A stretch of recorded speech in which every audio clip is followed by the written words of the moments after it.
আসসালামু আলাইকুম। আমরা আসছি হলো ডালপার বিল বলে বা মকিমপুর বিল বলে। ওই বিলে আমরা আসছি, আমাদের একটা ছোটোখাটো একটা প্রোগ্রাম ছিল। ওই প্রোগ্রামে আসার পরে এখানে দেখলাম যে সুন্দর একটা পরিবেশ, ঠিক আছে। এই পরিবেশে চারিদিক দিয়ে আপনার বিল, পানি থই থই করছে। এখানে বিশাল বিশাল বড় বড় মাছ চাষাবাদ হচ্ছে, চাষ করতেছে। এর পাশে এই ছোট একটা লাউয়ের ঝাড়, যেটা সুন্দর পরিবেশে এইখানে লাউয়ের চাষ করা হচ্ছে। তো দেখে মনটা অন্তত পক্ষে জুড়াই গেল, অনেক ভালো লাগছে। সেই জন্য আসলে এই ভিডিওটা করা।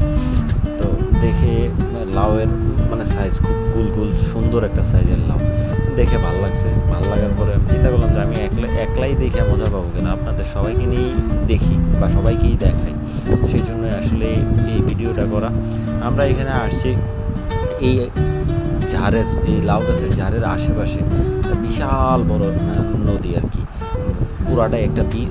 এই বিলে মাছ চাষ করা হয়। তো ওই পরিবেশে আসা, তো নিজের আর যেহেতু ছোটো পরিসরে একটা প্রোগ্রাম ছিল, প্রোগ্রামে আসছে। আসার পরে এই পরিবেশটা দেখে না অন্তত পক্ষে অনেক ভালো লাগছে। সেই জন্যই আসলে ভিডিওটা করছি, যেন আমিও দেখি, আপনারা সবাই দেখেন, সেই উদ্দেশ্যে ভিডিওটা করা আর কি।